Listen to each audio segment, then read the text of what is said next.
Hello friends, जय हिंद, वंदे मातरम। Welcome back to our YouTube channel.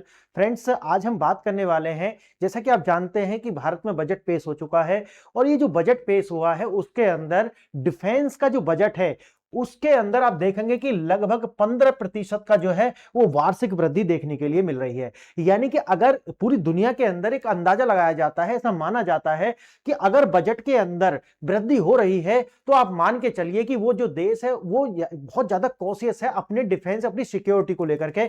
इसीलिए जो वृद्धि है ये देखने के लिए मिलती है। आज हम यही देखने वाले हैं कि भारत के सामने ऐसे कौन से चैलेंजेस हैं कि जिसके कारण से लगातार ये जो वृद्धि है वो हो तो रही थी, लेकिन 15% की जो वृद्धि है वो देखने के लिए मिलती है। लेकिन इतना ही नहीं, याद रखना कि जब भी ये वृद्धि बजट के अंदर आप जो वृद्धि जो देखने के लिए मिलती है उसके अंदर भी दो तरीका के एक्सपेंडिचर होते हैं। एक होते हैं जो रेवेन्यू एक्सपेंडिचर होता है और दूसरा होता है वो कैपिटल एक्सपेंडिचर होता है। तो आपको एक बात और देखने के लिए मिलेगी कि जो रेवेन्यू एक्सपेंडिचर है वो जो था वो तो है ही, लेकिन अब की बार जो कैपिटल एक्सपेंडिचर है उसमें भी वृद्धि देखने के लिए मिली है। यानी कि मैं आगे आपको समझाऊंगा कि जो रेवेन्यू एक्सपेंडिचर है वो तो आपका पेंशन हो जाएंगे, जो भी वेतन वगैरह देने हैं वो हो जाएंगे, या कुछ थोड़ा बहुत जो मरम्मत के कार्य हैं वो हो जाएंगे। लेकिन नए तरीका से जो डिफेंस डील है वो जो हो रही है उनमें प्लस जो मेक इन इंडिया के तहत जितने भी जो डिफेंस के जो वीपन्स वगैरह बनाए जा रहे हैं उनमें जो है आपको वृद्धि देखने के लिए मिल रही है। आगे हम इसमें आपको वन बाई वन करके आपको बताऊंगा कि हमारी जो सेना का जो आधुनिकीकरण हो रहा है उसमें किस प्रकार से एआई और जो हमारे एकेडमिशियन हैं उनकी जो है एक तरीका से उनके साथ मिलकर के ये कार्य किए जा रहे हैं, ताकि हम अपनी जो क्षमताएं हैं उनका अच्छे से और बहुत अच्छी तरीका से जो है इस्तेमाल कर सकें, और जो हमारे पास में लिमिटेड रिसोर्सेस हैं उनका एक जुडिशियस तरीका से जो है यूज कर सकें। आइए देखते हैं आज का जो इशू है वो क्या है। आप जानते हैं कि बजट जो है वो 1 फरवरी में पेश हुआ और ये जो बजट है वो 2026-27 का। हम आधुनिकता की ओर जो है बड़ी छलांग हमने लगा दी है। आज मैं बात कर रहा हूं डिफेंस के सेक्टर की। देखना, बजट के मुख्य आंकड़े जो है ये बताते हैं हमें कि जो बजट डिफेंस के लिए जो दिया गया है वो है 7.85 लाख करोड़ का। यानी कि 7.85 लाख करोड़ का जो बजट है उसके अंदर अगर आप देखते हैं तो ये भारत का जो कुल बजट है उसका लगभग 14.68% है। यानी कि टोटल बजट का 14.68% जो है वो डिफेंस के अंदर जाता है। आगे देखेंगे कि कैपिटल एक्सपेंडिचर जो है उसमें आपको लगातार वृद्धि होती हुई दिखेगी, लगभग 27.95%। याद रखना, ये अपने आप में अप्रत्याशित है और ऐतिहासिक भी है। कारण यह है कि पहले इतना ज्यादा कैपिटल एक्सपेंडिचर जो है वो नहीं किया गया। हम अभी तक जो रेवेन्यू एक्सपेंडिचर थे, खासकर सेना की जो आज बात कर रहे हैं, तो सेना के अंदर वही देखने के लिए मिलता था। लेकिन अब की बार कुछ ऐसा हो रहा है जो अप्रत्याशित है, और उसके कारण वैसे तो आप थोड़ा बहुत तो जानते होंगे कि हमारे जो आस पड़ोस में किस प्रकार से हमारे नॉर्थ में चाइना है जिसके अंदर अपने आप में एक इनस्टेबिलिटी आ रही है, और वो जब इनस्टेबिलिटी आती है ऐसे कंट्रीज के अंदर तो वो बॉर्डर पर क्या है, कोई ना कोई समस्या क्रिएट करते हैं। चाइना वो करने वाला है आने वाले समय में। साथ ही साथ आप देखोगे कि चाइना और अमेरिका की दो प्रॉक्सी हैं, एक पाकिस्तान है और एक बांग्लादेश है। ये भी आने वाले समय में थोड़ी बहुत समस्याएं जो है क्रिएट करेंगे। और जो चौथी बात है वो ये है कि हम कैपिटल एक्सपेंडिचर इसलिए बढ़ा रहे हैं क्योंकि आने वाले समय में आप जानते होंगे कि जितना डिटरेंस उतनी ही पीस, यानी कि जितनी शांति होगी, जितनी आप डिटरेंस क्रिएट कर सकते हैं उतनी ही शांति के हकदार आप होंगे। तो ये 4-5 बातें हमको ध्यान रखनी होंगी। आगे देखेंगे, पिछले वर्षों में लगभग जो हमारा बजट था, पिछले वर्ष में 6.81 लाख करोड़ जो है उसके मुकाबले में अब की बार जो है 15% की वृद्धि के साथ 7.85 लाख करोड़ का जो बजट है वो हमको दिया गया है। आगे देखेंगे, अगर हम ग्राफ के आधार पर देखें तो रक्षा बजट के अंदर आप क्रमिक रूप से वृद्धि देखते हुए आएंगे। जैसे 24-25 के अंदर देखिए, 25-26 के अंदर और 26-27 के अंदर लगातार आपको ग्राफ जो है वो ऊपर की ओर जाता हुआ दिखाई पड़ेगा। अब देखेंगे जो सबसे महत्वपूर्ण बात क्या हो रही है वो आप समझिए। देखिए, अगर आप बजट को अच्छे से आपने एनालिसिस किया हो और इकोनॉमिक सर्वे को अगर आपने अच्छे से एनालिसिस किया होगा तो आपको एक बात समझ में आएगी कि भारत सरकार जो है वो एआई से बहुत ज्यादा प्रभावित है, और भारत के अंदर यानी कि स्कूल्स के अंदर ही क्रिएटर लैब्स जो है उनको बनाने का जो है वो आदेश है। अब आप समझिए कि अगर क्रिएटर्स लैब जो है भारत के स्कूल्स के अंदर, कॉलेजेस के अंदर बनाए जाएंगे तो आने वाले समय में जो अब की बार हमारा रहा है लगभग 10,000 करोड़ रुपए का जो लगभग बजट रहा है यूट्यूब और जो सोशल मीडिया से भारत के लोगों ने कमाए हैं, लेकिन आने वाले समय में ये जो मनी है ये आपको बूस्ट होती हुई दिखाई पड़ेगी, क्योंकि सरकार जो है अब ये चाहती है कि सिर्फ जो बालक हैं, जो बच्चे हैं, वो सिर्फ मोबाइल ही ना चलाएं, बनाए, बल्कि मोबाइल के साथ साथ में इकोनॉमी यानी कि अपनी जो रिसोर्स है, इनकम के रिसोर्स जो है, वो इनकम के जो सोर्स है उनको भी जो है वो क्रिएट करें, देखेंगे उसको भी। और यहां पर आपको एआई भी आपको दिखेगा कि किस प्रकार से हम डिफेंस के सेक्टर में एआई का जो है इस्तेमाल कर रहे हैं। अब आर्टिफिशियल इंटेलिजेंस जो है उसका प्रयोग जो है सुरक्षा बल, साथ ही साथ आईआईटीज यानी कि जो एकेडमिशिया है उनके साथ मिलकर के जो है एक अलग तरीका की जुगलबंदी है। इसके लिए मैं अलग से वीडियो लेकर के आऊंगा कि किस तरीका से जो आईआईटीज है वो भारत के साथ, भारत की जो सेना है उनके साथ मिलकर के उन्होंने इस तरीका की आर्टिलरी गन बनाई है जिसके अंदर एक जो गोला होता है ना, उसके अंदर रैम जेट जो इंजन होता है उसको फिट किया गया है, जिससे उसकी जो क्षमता है वो लगभग 12 टाइम्स मोर हो गई है। अब मैं उसके लिए अलग से वीडियो लेकर आऊंगा, वो हम अब देखेंगे। ऐसा ही नहीं है सिर्फ कागजों में काम चल रहा है, क्या अभी आप सोच रहे हो अरे कागजों में काम है, नहीं, फिजिकल उसकी टेस्टिंग हो चुकी है। और याद रखना, जो मैं आपको बता रहा हूं, दुनिया में मात्र भारत एक इकलौता ऐसा देश है जिसने किसी गोले के अंदर स्क्रैमजेट इंजन को फिट कर दिया हो और उसका सफल परीक्षण किया हो। तो अपना आप में जो है ऐसा नहीं है कि जमीन पर काम नहीं हो रहा है। आगे देखेंगे नए वेपन्स जो है उनके जो प्लेटफॉर्म और उनके जो इंफ्रास्ट्रक्चर है, जब हम कैपिटल एक्सपेंडिचर की बात करते हैं तो वहां नए वेपन और उनके जो इंफ्रास्ट्रक्चर क्रिएट करने की बात आती है, जिसके अंदर आप देखोगे पनडुब्बी और मानव रहित वाहन यानी कि यूएवीज। आप जानते होंगे कि यूएवीज का किस तरीका की जो भूमिका है आने वाले समय में होगी। और जब हम बात यूएवीज की करते हैं तो उस टाइम पर बात आ जाती है आर्टिफिशियल इंटेलिजेंस की भी। क्यों? क्योंकि ये हमको प्रिसीजननेस देते हैं और साथ ही साथ में हमको जो है एक बजटरी एलोकेशन यानी कि कम से कम जो बजट के अंदर ही ज्यादा से ज्यादा दूसरे जो देश हैं उनके जो वैल्यूएबल असेट्स हैं उनको डिस्ट्रॉय करने की जो क्षमता है वो हमको प्रोवाइड करते हैं यूएवीज। तो अब याद रखना कि पनडुब्बी और मानव रहित जो वाहन होते हैं, यूएवीज जो होते हैं, उनके लिए अलग से बजट जो है एलोकेट है। विदेशी अनुदान में जो है बदलाव देखने के लिए मिल रहा है। और विदेशी अनुदान में जब बदलाव की हम बात करते हैं तो जिस तरीका से भारत जो है बांग्लादेश को मानता था कि यार ठीक है हमने इसको आजाद कराया, अपना ही बच्चा है, लेकिन ये जो बच्चा है अब ये बिगड़ चुका है। यानी कि किस तरीका से आप देखेंगे कि 2025 के अंदर और 26 में अभी तक आपने देखा होगा कि किस तरीका से वहां से जो हिंदू हैं उनकी चुन चुन करके हत्या की गई और ये लगातार जाकर के चाइना की गोद में बैठ गया। यानी कि जो हमारा एनिमी है उसको लाकर के हमारी बगल में बसाने का कार्य जो कर रहे हैं, यानी कि ये लड़ाई इन्होंने एक पड़ोसी की नहीं, एक सभ्यतागत जो लड़ाई थी वो बना दी है। और इसीलिए भारत ने अब की बार इनको जो अनुदान दिया है, यानी कि होता है कि वो जो अपने पड़ोसी देश है उनके लिए कुछ मदद की जाए, यानी कि गेस्चर होता है ये, इससे ज्यादा कुछ नहीं। तो अब की बार हमने उसका जो बजट है वो कर दिया है 0 और हमने बढ़ा दिया है किसके लिए? भूटान के लिए। हमने 2200 करोड़ से ज्यादा का जो अनुदान है गिफ्ट के स्वरूप में जो है वो दिया है भूटान के लिए। 2288 करोड़ रुपए की जो सहायता है, यानी कि कभी लौटानी नहीं है, ठीक है भाई आप जाइए मजे कीजिए, इस टाइप का है।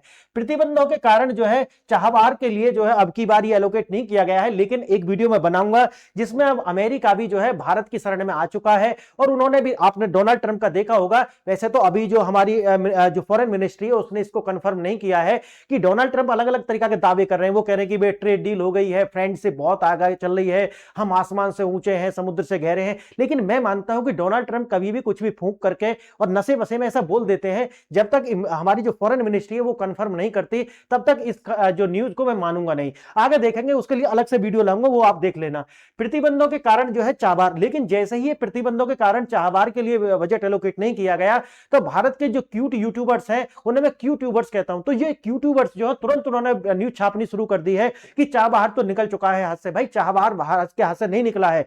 चाबहार अगर निकला होता तो जो अमेरिका है वो भारत की शरण में नहीं आता, क्योंकि अगर चाबहार निकलने की बात आएगी तो भारत ने पहले भी कितनी बार कहा है कि किसी भी देश के प्रतिबंध हम नहीं मानते। और साथ ही साथ अंतरराष्ट्रीय जो इंस्टीट्यूशंस हैं अगर वो अपनी गरिमा बचाएंगे तभी भारत उनके जो आदेश है उनको मानने वाला है। तो ऐसा नहीं है कि जो छापने लगे हैं कि चाबहार निकल के, चाबहार अपने आप में छोटा प्रोजेक्ट नहीं है भारत के लिए, उसके लिए अलग से एक वीडियो लेकर के आएंगे। आगे देखें, 7.85 लाख करोड़ का जो ये बजट एलोकेट किया गया है, ये अपने आप में बहुत ज्यादा ऐतिहासिक है। और 15% का जो उछाल है ये, और तीसरा जो है वो है 27% से ज्यादा कैपिटल एक्सपेंडिचर जब एलोकेट किया गया है, तो ये अपना आप में अद्भुत बना देता है। राजनीतिक अनिश्चितता के कारण ऐसा किया गया है। ईरान से जो प्रतिबंध हम पर लगाए जाने की आशंका है उसको देखते हुए, सप्लाई चेन जो है उसको देखते हुए हमने इस तरीका का जो एलोकेशन है वो किया है। देखना जो वोलेटाइल ग्लोबल जो डायनामिक्स जो जिस तरीका से बदल रहे हैं, और राष्ट्रपति जो डोनाल्ड ट्रंप है वो कब क्या कह दें क्या कर दें उनका कुछ पता नहीं है। इसीलिए हम देखते हैं कि हम जो है इस तरीका का एलोकेशन आपको दिखाई पड़ेगा। सप्लाई चेन का टूटना युद्ध के प्रतिबंधों के कारण हो सकता है कि हम जो है डिटरेंस अगर क्रिएट कर लेते हैं तो आने वाले समय में हम जो है इन प्रतिबंधों से बच सकते हैं। ईरान प्रतिबंध जिस कारण से रणनीतिक परियोजनाओं पर जो है असर पड़ रहा है, यह भी आप देख सकते हैं। आगे देखेंगे, भारत को अपनी सुरक्षा और रसद लॉजिस्टिक्स के लिए आत्मनिर्भर होना अनिवार्य हो गया है। और ऐसा नहीं है कि भारत इस पर कार्य नहीं कर रहा है, इस पर भारत लगातार अच्छे से कार्य कर रहा है। 7.85 लाख करोड़ आंकड़ों में जो है वो आपको दिखता हुआ ऐसा देखना 2021-22 में कितना था, 4.4 लाख करोड़, 4 लाख देखना। फिर 2022-23 के अंदर देखना 5.25 लाख करोड़। उसके बाद 2023-24 में देखना 5.94 लाख करोड़। फिर देखना 2024-25 में 6.21 लाख करोड़। 2025-26 में देखना 6.8 लाख करोड़। और अब की बार देखना 2026-27 में 7.85 लाख करोड़। इसका मतलब है सीधा सीधा जो जंप है वो 15% का है। अब आप इसको लेकर के सोचिए कि हम किस प्रकार से 2021-22 से लेकर के यहां तक आ चुके हैं, और नेक्स्ट टाइम ये है वो लगभग मोर देन 10 या 11 लाख करोड़ जो है वो क्रॉस कर जाएगा। उसका कारण है क्यों? क्योंकि जिस तरीका से हमारे जो एक्सपोर्ट्स हैं डिफेंस के वो बूस्ट कर रहे हैं, उससे जो इनकम जनरेट होगी उसके कारण जो एलोकेशन है वो बजट का बढ़ने वाला है। और आप ये जो बढ़ता हुआ देख रहे हैं ना, ये इसलिए भी बढ़ रहा है क्योंकि भारत लगातार जो हथियार बना रहा है उनको अफ्रीका के नेशंस, या फिर जब ग्लोबल साउथ की बात करते हैं तो ग्लोबल साउथ के जो नेशंस है उनको लगातार जो है एक्सपोर्ट जारी है। इसलिए जो है आपको बजट, जो डिफेंस का बजट है वो बढ़ता हुआ दिखाई पड़ेगा। आगे और देखेंगे पैसा कहां जा रहा है। पैसा जो है जितना मैंने कितना बताया आपको, ये जो आपको दिखने के लिए मिलेगा ये है 7.8 लाख करोड़। ये इसका अगर हम डिस्ट्रीब्यूशन देखें तो लगभग कहां जाएगा, नागरिक संगठन जो है सिविलियन ऑर्गेनाइजेशन उनके लिए कितना है 3.6%। राजस्व एक्सपेंडिचर में आपको दिखेगा 20.17%। पेंशन वगैरह जाएंगी वो है 21.84%। वेतन और भत्ते जो दिए जा रहे हैं इससे वो है 26.4%। और ये देखना पूंजीगत यानी कि जो कैपिटल एक्सपेंडिचर है वो कितना है 27.95%। अब देख रहे हैं एक चीज यहां देखिए, यानी कि जितने भी रिवेन्यू एक्सपेंडिचर हैं वो सारे के सारे इससे कम है जो कैपिटल एक्सपेंडिचर, और ये अच्छा साइन है। लेकिन अगर हम भारत की पूरी जीडीपी के अंदर देखते हैं तो ये साइन वहां देखने के लिए नहीं मिलते, लेकिन यहां देखने के लिए मिल रहे हैं। ये अपना आप में अप्रत्याशित है, इसको आप समझेंगे।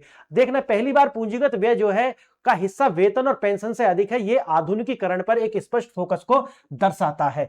आधुनिकीकरण कैसे हो रहा है? आधुनिकीकरण हो रहा है यूएवीज के साथ में, और साथ ही साथ में जितने भी हमारे आर्टिलरी गन्स हों, चाहे हमारे जो न्यूक्लियर वार हेड्स और चाहे मिसाइल्स हों, उनके साथ में एआई को इंटीग्रेटेड करके, ताकि उनका जो प्रेसिजन है और साथ ही साथ उनका जो गाइडेंस है उसके साथ और सटीकता लाई जा सके, ताकि हम जो दुश्मन के वैल्यूएबल असेट्स हैं उनको दूर से ही बिना अपनी क्षति पहुंचाए नष्ट कर सकें। उसके लिए अलग से बहुत सारी वीडियो लेकर के आऊंगा। देखना सेना की असली ताकत क्या है। 1.8 लाख करोड़ जो है वो 25-26 के अंदर, और यहां आप देखेंगे 2.1 लाख करोड़ जो है हथियारों की खरीद के लिए। आप यहां पर भी एक बूस्ट आपको देखते हुए मिलेगा। 1.8 लाख करोड़ से बढ़कर कितना हो गया, 2.19 लाख करोड़ जो है ये हथियारों की खरीद के लिए जा रहा है। अब एक बात और याद रखना आप, जब हम बात कहते हैं कि हथियार जो है खरीदे जा रहे हैं, तो मैंने अलग से भी वीडियो बनाई थी कि किस प्रकार से जापान, चाहे अमेरिका, चाहे तो यूरोप के कंट्री फ्रांस, जर्मनी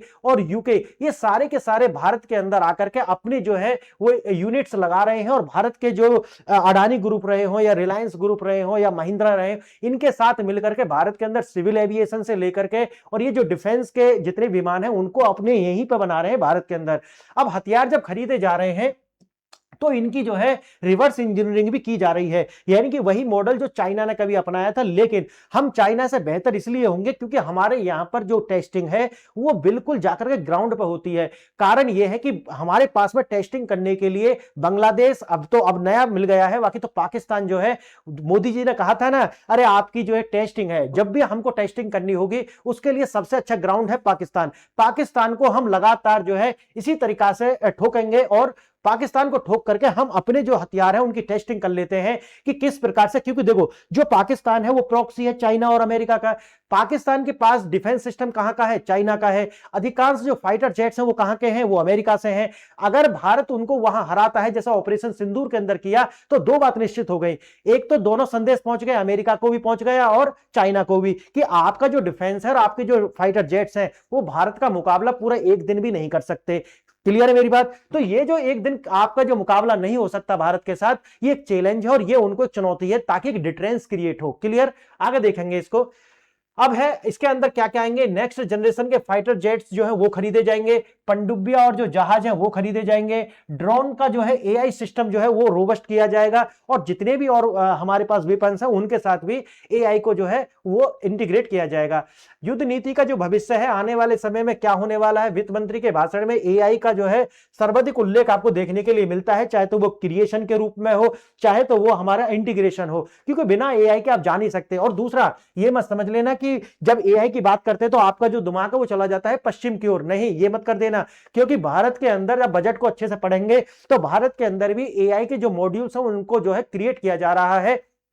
और एक बात और याद रखना, जब भी भारत के अंदर कोई भी किसी तरीका की टेक्नोलॉजी विकसित की जाती है तो पूरी दुनिया में सबसे ज्यादा जटिल होती है। उसका कारण क्या है कि हमारे यहां पर जब टेस्टिंग होती है तो वो सिर्फ एक भाषा में नहीं होती, उसके लिए हमको जो अपनी लोकल लैंग्वेजेस हैं उनके साथ भी उनको इंटीग्रेट करना पड़ेगा। और फिर दूसरी बात है, सबसे ज्यादा हमारे पास मास यानी कि 140 करोड़ लोगों का जो बेस है वो भी आता है, तो कुछ चैलेंजेस भी हैं और कुछ एडवांटेजेस भी है। इसलिए जो है जब भी हम एआई की बात करते हैं तो हमारा दिमाग चला जाता है कहां? पश्चिम की ओर। नहीं, अब भारत जो है खुद ऐसे जो है उनके मॉड्यूल्स जो है वो बना रहा है भारत के अंदर ही, इसलिए भारत के पास जो है एआई आने वाले समय में हम इसको लीड करने वाले हैं। अब देखना, मैंने शुरू में बताया था कि डिफेंस की जो एजेंसी है उनके साथ मिलकर के आईआईटी दिल्ली और खड़गपुर जो है वो हमारे जो सैन्य हथियार है उनका इंटीग्रेशन करा रहे हैं। किसके साथ?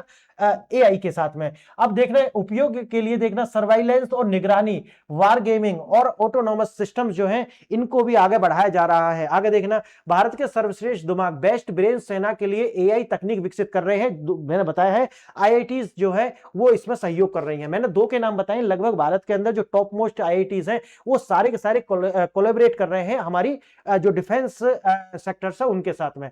दुर्लभ खनिज और सेमीकंडक्टर, आधुनिक हथियार की रीढ़। अब जानते होंगे इसमें किस प्रकार से जो क्रिटिकल जो मिनरल्स होते हैं उनके लिए भारत को जो है अमेरिका, फ्रांस, जर्मनी, कनाडा इनके साथ भी जो है इंटीग्रेट करके एक व्यवस्था बनाई गई है जहां भारत उसका प्रोमिनेंट जो है सदस्य है। लेकिन यह भी आप जानते होंगे कि अभी जो है अमेरिका के अंदर जो भारत के विदेश मंत्री हैं वो गए हुए हैं, और वो इसीलिए गए हैं क्योंकि वहां पर समिट हो रहा है क्रिटिकल मिनरल्स के लिए। तो ये जो आने वाले समय में, और एक और बात आपको याद रखनी होगी कि इन क्रिटिकल मिनरल्स और यूरेनियम को लेकर के कनाडा के साथ में आने वाले मार्च में हमारा एएमयू जो है वो साइन हो जाने वाला है। तो ये तीन बात अगर आप याद रखेंगे तो आपको जो है जो क्रिटिकल मिनरल्स हैं जिन्हें हम रेयर अर्थ मटेरियल्स बोलते हैं वो जो है आपको जो है वो दिखेंगे। क्यों?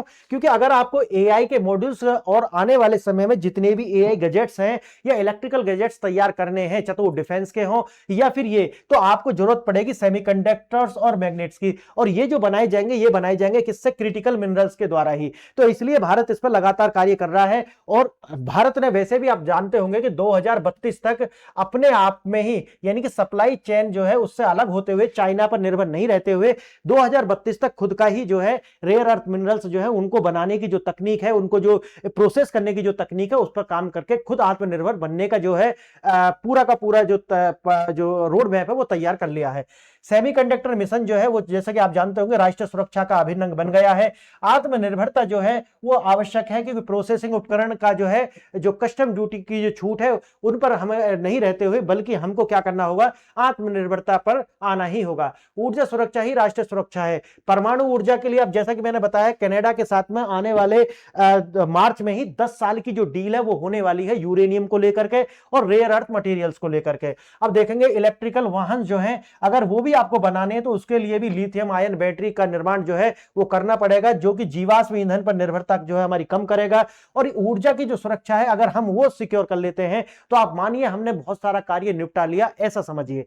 और देखना वैकल्पिक ईंधन क्या है? बायोगैस और ब्लेंडेड सीएनजी को जो है बढ़ावा भारत के अंदर दिया जा रहा है। बायोगैस के साथ में सीएनजी को ब्लेंड करके ये ईंधन का एक विकल्प तलाशा जा रहा है।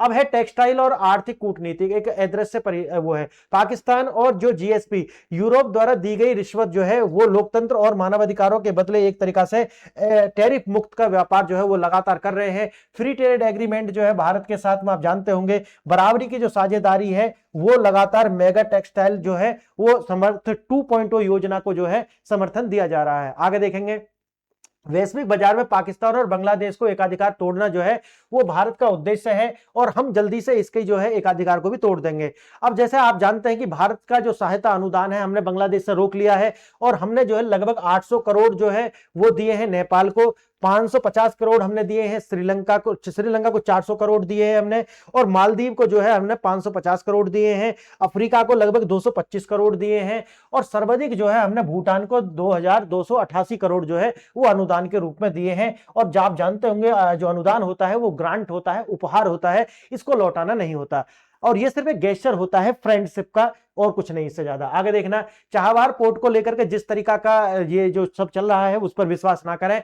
चाबहार पोर्ट कहीं नहीं जा रहा है और भारत की जो शरण में अमेरिका आ चुका है, तो अब वो भी आप समस्या मत समझना, ये मत समझना कि बजट के अंदर जो आवंटन है वो जीरो है तो जो चाबहार है वो छिन गया, नहीं, ये कुछ समय का एक स्टेटस को है, उसके बाद में दोबारा से चालू हो जाएगा। आगे देखेंगे, अगर हम निष्कर्ष की बात करते हैं, क्षमता का निवारण जो है, कैपेबिलिटी डिटरेंस आवश्यकता है और जो भारत जो है लगातार कर रहा है। ये बजट केवल खर्च नहीं है, एक ऑपरेशन सिंदूर जैसी चुनौती और वैश्विक अस्थिरता के बीच भारत की जो संप्रभुता है उसको लगातार आगे बढ़ाएगा। और आप समझिए कि ये जो निवेश हम कर रहे हैं ये अपनी स्ट्रेटजिक ऑटोनॉमी के लिए ही हम कर रहे हैं। फ्रेंड्स, आप बताइए कि वीडियो को कैसा लगा। अगर वीडियो आपको अच्छा लगा है तो आप कमेंट करें, और अगर कुछ इंप्रूवमेंट चाहते हैं तो उसका भी आप कमेंट करें। आपने वीडियो यहां तक देखी, इसके लिए बहुत बहुत धन्यवाद। जय हिंद, जय भारत, नमस्कार।